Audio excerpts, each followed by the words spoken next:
Welcome back to the second annual WeVideo Creator Community Summit. I'm Rebecca, Marketing Director at WeVideo, and I'm so honored to introduce today's keynote speaker, Rae Hughart. Rae is a Middle Level Math Educator in Illinois, the CMO of the Teach Better team, a TEDx speaker, and the author of Teachers Deserve It and Teach Better books. And today, Rae will be talking about why mastery learning and personalized learning is essential and how we can make it manageable. So please join me in giving Rae a warm welcome. Hey everyone, this is going to be fun, Rebecca. Thanks for that introduction. Thank you. You know, we're going to get started here in just a second, but I would love for each and every one of you to throw some comments in our comments, no matter where you are in your morning, kind of getting ready. I'm on Central Time. I know a lot of you are on Pacific Time. Maybe you're living in the Eastern Time Zone. I'd love to hear about what's on your mind this morning. What drew you to this idea? I know WeVideo has so many incredible resources for educators, supports for educators. Let's fill the comments with some love for them kicking off day 2 of this incredible fun event that we're doing here. I just think, like, holy cow, right? It's July 21st and we've somehow gotten educators together on their break to talk shop.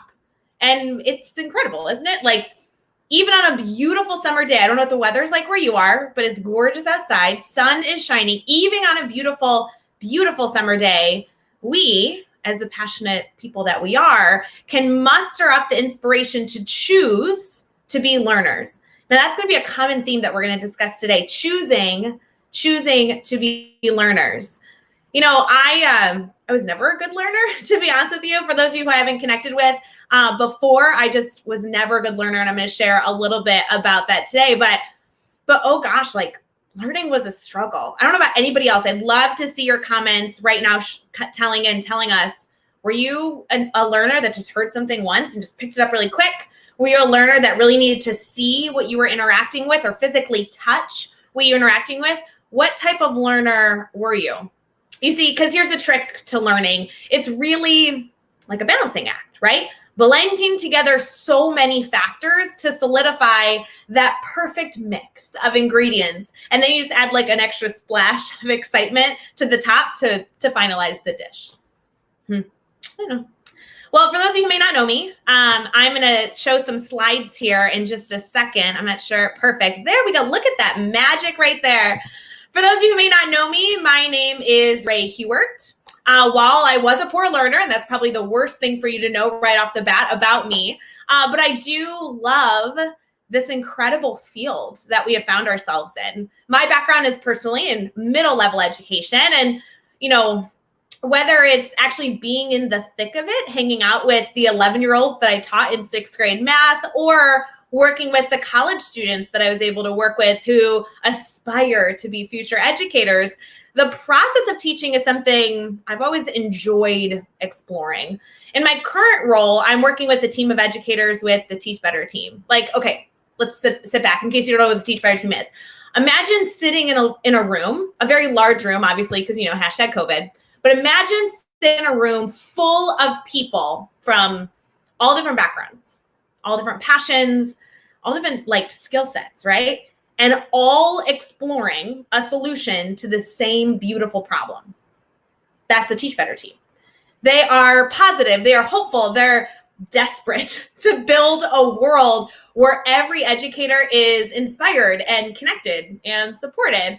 And there are about 3 million opportunities that we might take to get there. And trust me, we're going to try all of them to figure out what can work, because we really believe, and a big element of what we're going to talk about today, I really believe we can be better. You know, no matter where you are in the world, we've been throwing educators to the wolves, especially in 2020, from a pandemic to stressors beyond our wildest dreams, with distracting backgrounds invading our students' lives, invading our virtual classrooms. In my middle school classroom, I have seen students flopping around, flailing out of their seats, and even snoozing on their laptop keyboards. Anyone else? And virtual learning had only intensified those behaviors. Therefore, I've been forced, which is a blessing, I've been forced to put a large emphasis on how we prepare our bodies to learn, by choosing to actively sit. Now you're gonna do this with me, and this is a good one for anybody, not just students. And for those of you who have ever connected with me before, I'm sure I've done this with you. But here's what I need you to do, no matter where you are. I know I can't see you, but I'm envisioning you like really engaged right now. I'm gonna make sure that your body is that way too. And feel free to keep throwing those comments and thoughts in our comment section. I want you to plant your feet on the floor. No matter where you're sitting, plant your feet. I want you to roll your shoulders back. Take a big, deep breath. Lift your chest. I want you to feel your entire body, head to toes, through your fingertips. I want you to feel your whole body activate, because I want you to be as active in this experience today as humanly possible. Not just for this session, but for your entirety as a learner, today, tomorrow, and everything in between. Choose to engage your entire body so you can truly be present. Since the global pandemic has entered our communities in full force, every educator has scrambled to do what they do best. Educators have committed to thinking on their feet and developing learning opportunities, no matter what hurdles were put in front of us. Teachers continue to spend hours dissecting new technology tools and creating new routines to collaborate with colleagues. And yet, with all these new tools and collaborations available, most classroom instruction continues to be rooted in the dark ages. We can do better.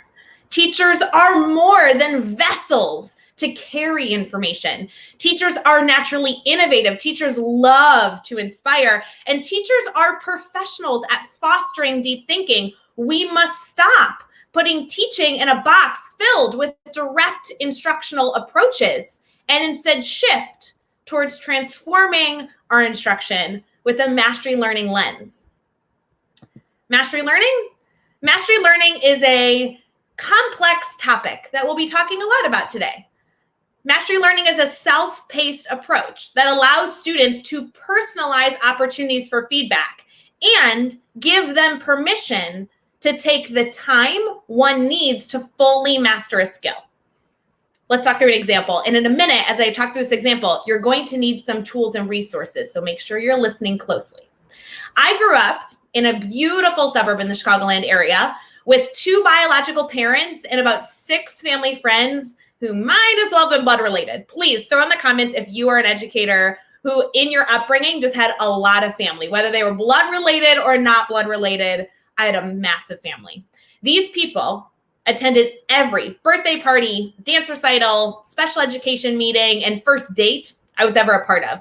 And yes, I did say first date, but that's probably a story for another time, unless we have time at the end, and then I'm going to do a Q&A. And if you have questions, you could throw some questions at me, and I'll make sure to answer some goofy stories for you. And yes, I also said special education, and I'm going to talk more about that a little later. The point is that our annual holiday party, which happened every Christmas Eve, got it? Okay. At our annual holiday party, the same trick using 2 corks was shown every year. This is where I'm going to ask you to look around where you're actively seated right now. I want you to find 2 objects similar in size to a marker cap. You can do this with any rectangular or cylinder object. You can choose to roll up a small piece of paper. I have like an index card here. I could rip this into 2 pieces and I could roll it up if you want to do that wherever you are right now. Maybe you have corks around. I won't judge if you had a fun night last night. No judgment here. Maybe you have some lip balm containers. You know what works really well? Like marker caps, pen caps. Those are really good. But I want you to pick up 2 objects similar in size, something around you. Even if it's a makeshift, it will work. I want you to find 2 objects in size. And don't worry, obviously, if you don't have something easily accessible right now, you can attempt this challenge later, but it'll be way more fun if you can try it out. So think really quick, look side to side, see if you have anything, check your pockets, right? Do all the things. I want to see if you can get 2 items. And then when you have your 2 items, I'd love for you to tell us in the comments what 2 items you found. That would be wonderful. All right, so with these 2 items, I'm going to give you some instructions. Here we go. You're going to place 1 item in each hand between your thumb and your forefinger. Okay? Both between my thumb and my forefinger. Stick with me. Make sure check your body, make sure you're actively sitting. Here we go. Now, using your middle finger and your thumb, are you watching? Using your middle finger and your thumb, I want you to transfer the items from one hand to the other at the exact same time. For most people, when they attempt this challenge, they accidentally find themselves locking the marker caps together or locking the corks together, failing in their ability to make the transfer without lifting their fingers. See? Keep getting stuck. Tricky, huh? Go ahead, try it a few times. Change up your grip, change up your perspective. You are trying to find a way using your middle finger and your forefinger to shift from one side to the other without locking your pieces together. Go ahead. Look at how you can twist. Try it, right? This is where the fun part happens. If we were all together, I'd put you in partners. We do really good middle school best practice, right? I'd put you in partners and we would attempt to find a solution through a collaborative brainstorming activity. This is always the fun part for me because I get to see you go from laughing back and forth in utter frustration to then believing that I'm lying to you and there's actually no solution in the first place. Go ahead, try it. Did anybody get it? Okay, make sure you don't cheat, right? You're going from one hand, middle finger, thumb, and you're trying to transfer it without getting stuck. So here's the deal. The reality is all of you can do it. If I went step by step and showed you the correct placement, twisting your wrist ever so slightly and modeling the movement in front of you, each and every one of you would eventually be successful in this task. And then you too could share this at your next holiday party. But what if I was specific and the number of times you could try or the amount of time you had to learn? All right, class, step right up. You have 2 opportunities to get this right. The reality is a small percentage of you would find success and we would celebrate you. And others would fail, only to be left with marker caps or corks or anything in between your fingers. It's not nearly as satisfying. You deserve the time it would take to master this party trick. And whether it take you 3 or 43 tries, you deserve the opportunity to learn, to be successful, and to celebrate in your victory. That right there is mastery learning. You know, mastery learning isn't new. What is new is how we can utilize our current technologies, our latest resources, so that all of our students can be successful. Online tools made available on platforms like YouTube or any other video curation service does not replace teachers in the classroom. Rather, these resources provide support to deliver initial details of instruction. Anything you want to learn right now exists for free in a video, online blog, podcast, or anything in between. The question is, what are you going to do about it? Because in just a few clicks, you and any student can begin their learning journey. But how you move from being familiar with the concept to fully understanding the inner workings of an idea, that takes a master facilitator. Let's go back to this cork challenge. Get your items together. Let's say, for the sake of example, my mother created a 30-second YouTube clip modeling how to solve this tricky challenge. And as your teacher, I'm going to provide you with these instructions. Either on your own or in a small group, crank up the volume and watch the YouTube clip on how to successfully master this challenge. Remember, videos have options to support whatever type of learner you are. So you're going to utilize the rewind, the fast forward, the pause, even the closed captioning features as you see fit. But then, and this is where the fun part comes in, then you're going to hop on a Zoom link with me to conference. During this discussion, I'm not only going to ask you to demonstrate what you've learned, but I'm going to take questions and foster discussion around this idea. Because it's not only about the execution of the task. I want you to explore why conceptually this task is challenging and grasp where the common hurdles are in the process of trying to master it. Why?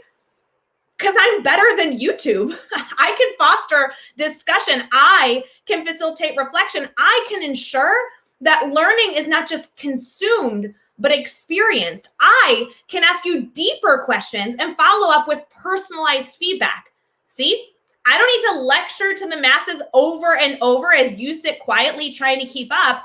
I can utilize a platform filled with curated content to support you in forming a basic understanding of this idea, providing me, as the instructor, the freedom to converse with you as you dive deeper in your depth of knowledge. And I can now grant you the time and personalized support you need to actually reach success, because you deserve to learn, even if it takes you 3 or 43 tries. That is mastery learning. Now, throughout our time today, we still have plenty of time. I would love for you to continue to comment and ask questions, because we will have time for a Q&A at the end. But I want to be honest with you that this concept of mastery learning was always this incredible idea, but I didn't actually think that it would work in my classroom. My classroom and the schools that I continued to work in had a lot of hurdles in front of them. So to bring a progressive idea, how would that work? Because for me as a learner, mastery learning would have changed my life.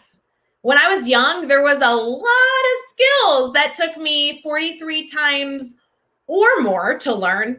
And Miss Davison, my second grade teacher, along with the support, of course, of my school special education department, they diagnosed me SLD.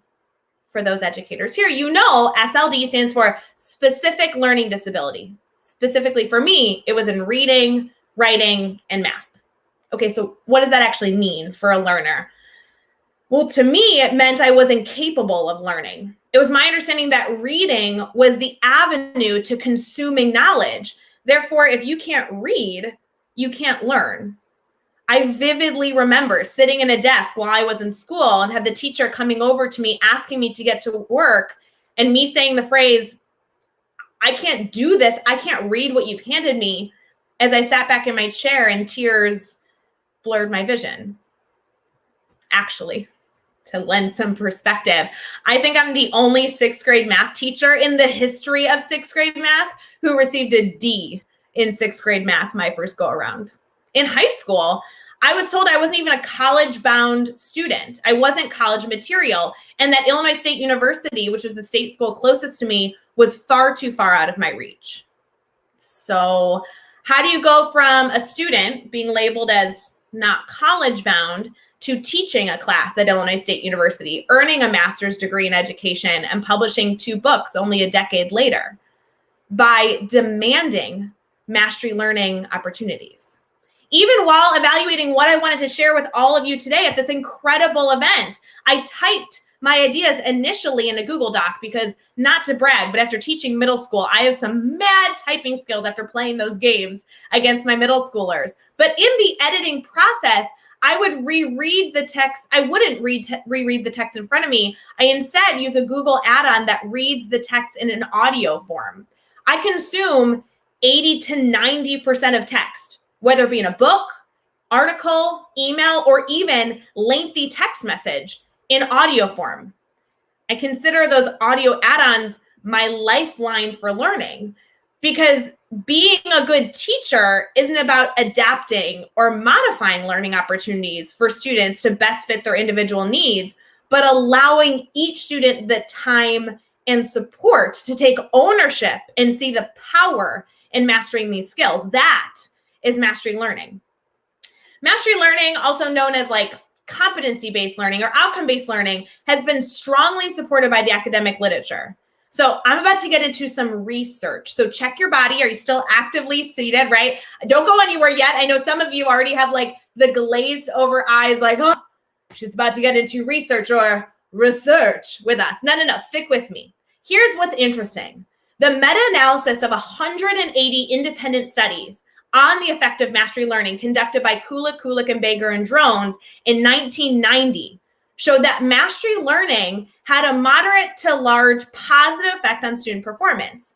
Thomas R. Guskey, a widely respected mastery learning expert and professor emeritus in the College of Education at the University of Kentucky, defined mastery learning as a philosophically based approach to teaching and learning. He classified this concept back in 1980 as a new way of educational thinking. Now, nearly 40 years later, this concept is still only found in classrooms labeled progressive.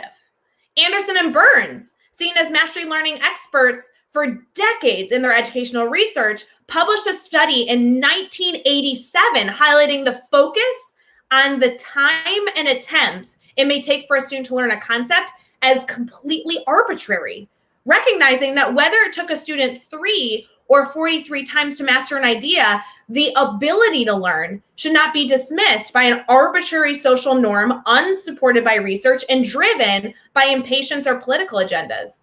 Okay, friends, we might be on a roller coaster of emotions this year, but with an invested teacher and progressive mastery learning opportunities and practices combined with current technological capabilities, no one can stop an intrinsically motivated learner.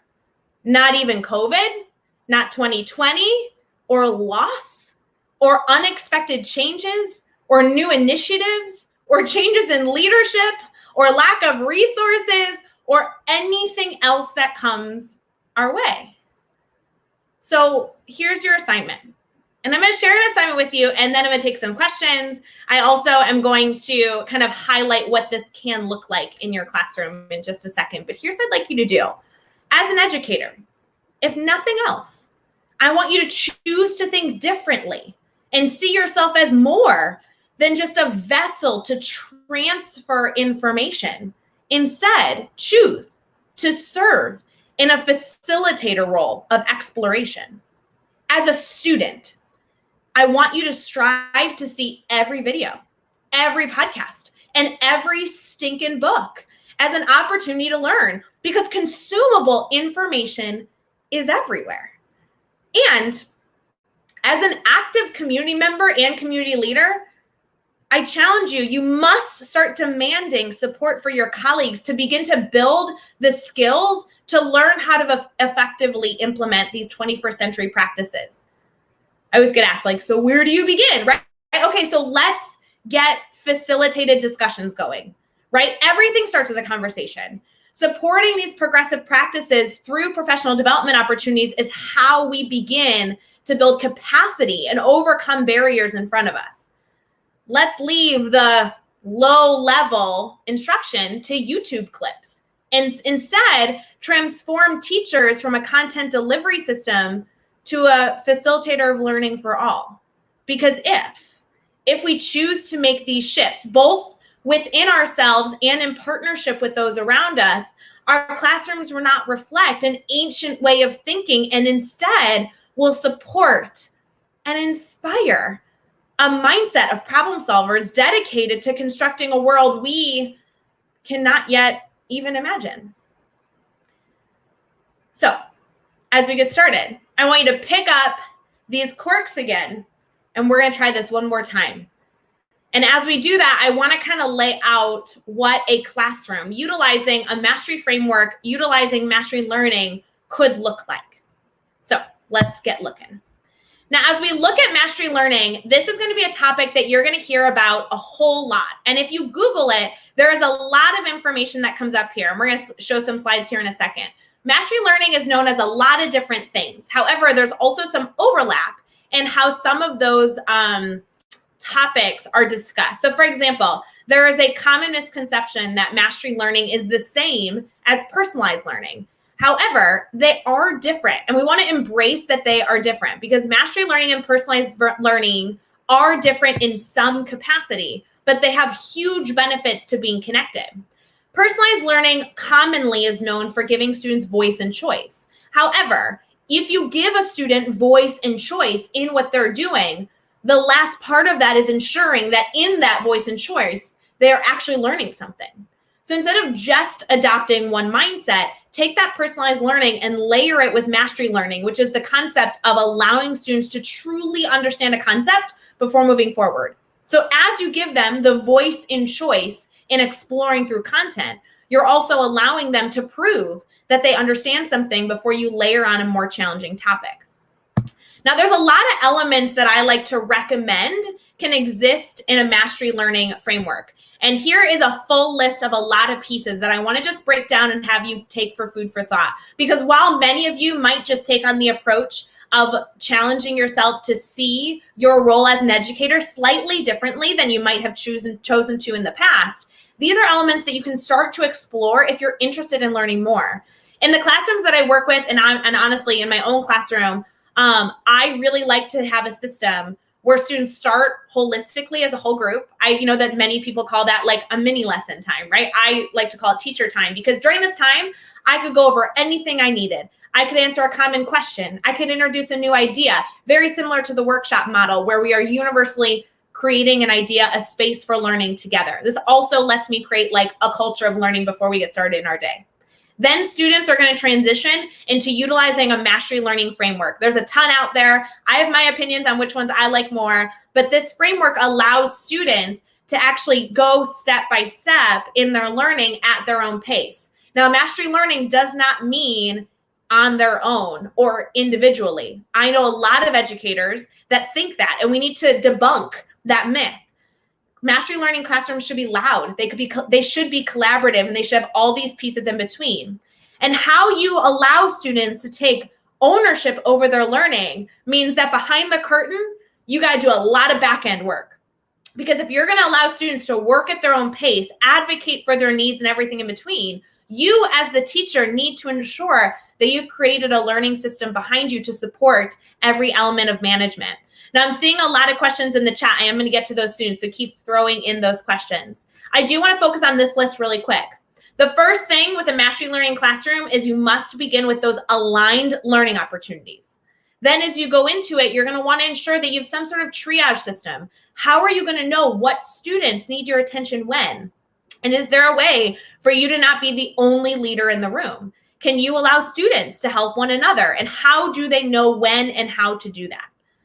A student tracking system is incredible because in a mastery learning classroom, you can have 34 students doing 34 different things, and you as the educator are the facilitator. So knowing what students are working on, who needs you, and how you can partner students together is an incredible resource.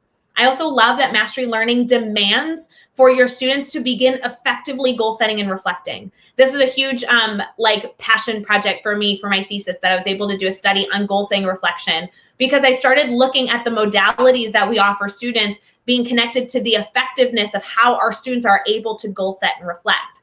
So as we look at all these pieces working together, student conferencing, students being able to advocate for their needs, you're now truly creating a system, whether you teach kindergarten all the way through higher ed, where your students are taking on learning opportunities that they are truly able to dive into because they are prepared to do so.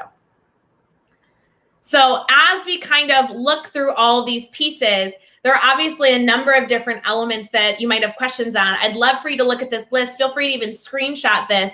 And I'd love for you to either ask questions now or email me later to really talk through this. Because we're better than standing in front of a room and talking at students. And our students are needing us to be better. And if 2020 has taught us anything, it's that we are capable of so much more. And that one moment where you were unsure if you could do it and persevered through was the moment that you can realize that everything is about to change for the better, because you're better. And so I'm going to throw my contact information up here. I won't leave this slide up for long. I just wanted you to make sure that you could stay connected to me as I go through and answer some of these questions that we have here. We still have about 15 minutes together, so I would love nothing more than to engage with you and answer your questions and make sure that you feel supported as you begin to see that personalized is possible in every classroom, K-12 and even through higher ed. And I've seen it in every subject area. And it has been incredible to watch students truly take ownership over their learning and allow them to truly master content, not just say that they've seen it, because we can be better. So on this screen here, and I know I'm going to take this down in a second, my social media handle, you can email me truly that link that says let's chat. You can truly book a time. I give you my cell phone number. I can get you a Zoom link. We can talk shop if you want to discuss further. And I also have a website there with the Teach Better team. We do a lot of work in this space. So it's a great resource if you want to read a blog or listen to a podcast. Like, there's so much free tools there. I encourage you to always soak up as much free resources as possible. That's why I think we're all better together. The more we share is amazing. So I'm gonna get to some of these questions, but obviously if you have more questions, feel free to continue. I know that Patrick is doing a great job kind of feeding through those comments and then giving some questions. So it looks like I know a lot of you have already started. So it says how to make personalized plans, keeping the inclusion of every learner in the classroom. This is extremely important. You cannot implement something new in your classroom without feeling like it can truly serve the majority of your students. I have a goofy question that in a lot of my presentations or when I'm working on a workshop with school districts, I ask teachers. I say, hey, I'll make it multiple choice for you.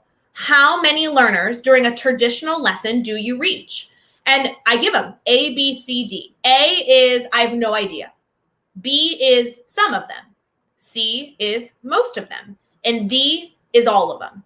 So how many students during a traditional lesson do you reach? Now, the reality is that every time I go to a workshop, I see some really common answers. I think educators kind of fall into specific categories depending on the type of educator you are. So I want you to even think of this right now, thinking through how many students you reach during a traditional lesson. A, you're not sure. B, some of them. C, most of them. Or D, all of them. And my joke is that let's evaluate what that means depending on what you've selected. Because if you select A, you're unsure, well, that's easy. You need to do more formative assessment. I can help you with that. Formative assessments should be done all the time. And they told me that. I knew that when I was learning to be a teacher, but I always thought that formative assessments needed to be a formal system, a formal piece of paper, some sort of evaluation that I could give a student. But the reality is that as educators, we take formative assessments all the time. But what questions you ask is what data you get. So if you're asking questions that allow students to give you a thumbs up, thumbs down, raise their hand, nod their head, shake their head, that is all formative assessment. But if you're not asking the questions to get you the information you need, well, then we get to work on questioning. If you are a teacher that fell into like the B or C range, some of them or most of them, that's usually where I'm able to like really celebrate you, right? Like, hey, that means that we're doing pretty stinking well. Not too bad, right? Brush off our shoulders. We're killing it in the classroom. If we're reaching most of our students, like I want a crown and a trophy and I'll give my acceptance speech. But the reality is, let's think about it. If you're reaching most of your students, there's probably about 10% at the bottom that you're like, well, hey, they were sent to me and they were so far gone before they even got here. And there's probably about 10% at the top that are really needing to be challenged, but you don't have the infrastructure to make that happen. So most of them would be everybody in the middle. It's about 80%. That's not bad. Reaching 80% of your students during every learning opportunity, hey, that's fine. But then here's my question for you. Did you go into education to be a B-? Because I didn't. I didn't go into education to reach most of my students. I went into education to make an impact on all my students. And while some lessons are better than others, we need to strive to be better than a B-. And so this perfect question starting us off, how do you make sure that you're inclusive for every learner? My answer for you would be that when you start to implement a mastery framework, and personally, I have one that I love, but there are so many out there. And the point of this isn't for me to tell you which one I like best. Although if you email me, I'll let you know and give you some resources. But whatever mastery learning framework you choose, you need to ensure that it allows you to be inclusive of every single learner. One of the pieces I really suggest is that if you're going to use a framework, it really should scaffold learning. I suggest using like Webb's depth of knowledge. So students start by growing that really concrete base and then work their way up. I also love that in the framework that I recommend most often, there is a part about halfway through the framework where you've actually met the grade level standard, which allows your students then to continue upward towards enrichment or only get to the point where they're meeting the grade level standard, which is exactly what you want anyway. What I like about this is then every learning opportunity they take throughout their time, whether they're learning with you for 5 minutes in your classroom or they have 45 minutes to learn, every time they're working exactly in what they need to be working on to get the support and develop their thinking. Because by scaffolding your learning, students are only getting new information when they need it. So every learner can be included. This is also an incredible opportunity because you're giving so much freedom and allowing students to advocate for their needs. It's an incredible space to be able to open up all the different supports that we might give to one student, we can now offer to so many. A perfect example of this is if you provide some sort of reading that they need to do, you could easily not only link the article for them so that they could be reading whatever text you shared, but also provide an audio version or allow them to use a tech tool that allows the audio to automatically be communicated out loud. So this is a support that you might only give to an IEP student that has that specific element. And depending on what you're grading, that could or that may or may not be a choice you choose. But when you're able to personalize every student's experience, you're able to give them a multitude of resources and they can choose the successful path that they need for themselves. And the trickiest part is, while that sounds great, you need to have the infrastructure behind you to make it effective.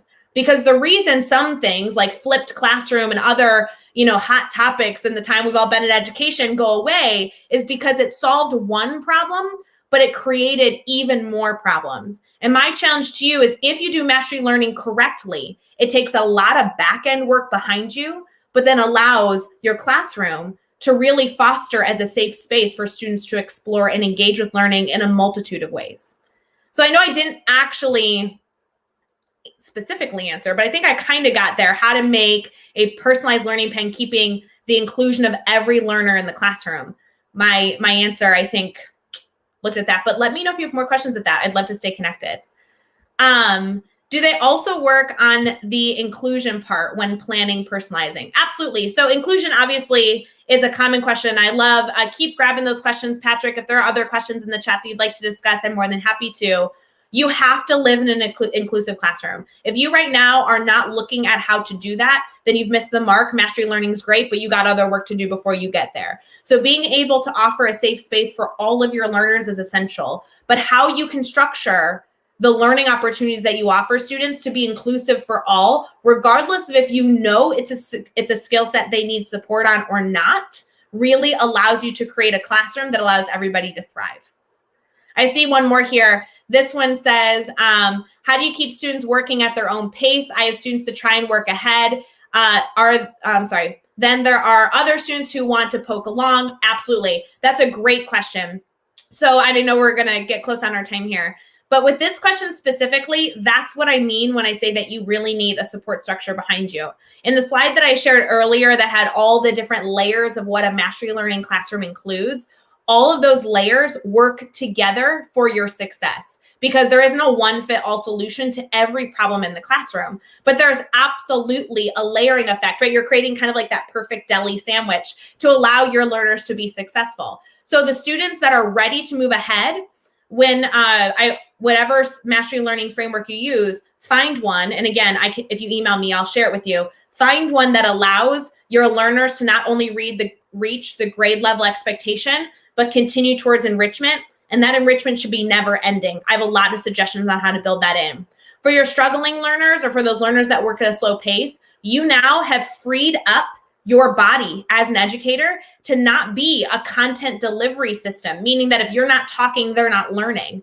You now have the ability to be a facilitator and truly work not only in conferencing, but work in discussion with students to better understand what hurdle is slowing them down so that you can problem solve with them, whether it be individually or in a small group. So there's a lot of suggestions I have with that.